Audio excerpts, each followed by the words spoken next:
கடைசியா ஒரு வழியா ஒரு முடிவுக்கு வந்துட்டாங்க.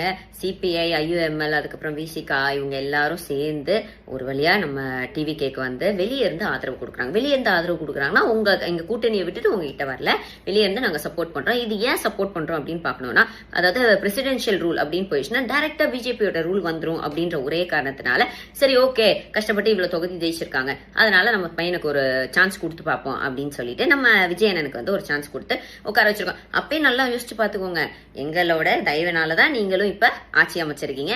அப்புறம் 6 மாசத்துக்குள்ள எங்களுக்கு பிடிக்காத பில்லு, அதுக்கப்புறம் எங்களுக்கு அந்த மொழி திணிப்பு, அப்புறம் இந்த பெடரலிசம்க்கு அகெயின்ஸ்டா, அப்புறம் மக்களுக்கு எதுவும் அநியாயம் பண்ற மாதிரி ஏதாச்சும் விஷயங்களை நீங்க கையில் திட்டீங்கன்னா அப்ப நாங்க வந்து என்ன பண்ணுவோம்னா திரும்பி வந்து அகெயின்ஸ்ட் ஆகி கேள்வி கேட்போம். அது மட்டும் இல்லாம அப்புறம் ஆட்சியை கவுத்துருவோம். அதனால மக்களுக்கு எதிராக எந்த விஷயமும் செய்யாம மக்களுக்கு ஆதரவா நீங்க செய்யற எந்த விஷயமா இருந்தாலும் நாங்க எல்லாரும் பாராட்ட ரெடியா இருக்கோம். எதிர்த்து நின்னா எதிர்த்து கேள்வி கேட்போம். சோ இந்த அரசியல் களம் இன்னும் சூப்பரா சூடு பிடிச்சிட்டு இருக்கு.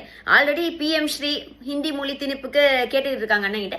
அண்ணன், திருப்பரங்குன்ற விஷயம் மாதிரியோ இல்ல வந்து மத்த விஷயங்கள் மாதிரியோ நீங்க அமைதியா இருக்க முடியாது. காங்கிரஸ் மட்டும் தான் இன்னைக்கு கூட போராட்டம் எல்லாம் பண்ணாங்க, நீங்க பண்ணல. அடுத்து ஸ்ட்ராங்கா இறங்குங்கண்ணே, ஸ்ட்ராங்கா இறங்கி கேள்வி கேளுங்க. That is what you are going to do for the people. So மக்களுக்காக இறங்கி ஏதாச்சும் பண்ணுங்கண்ணே. We are waiting.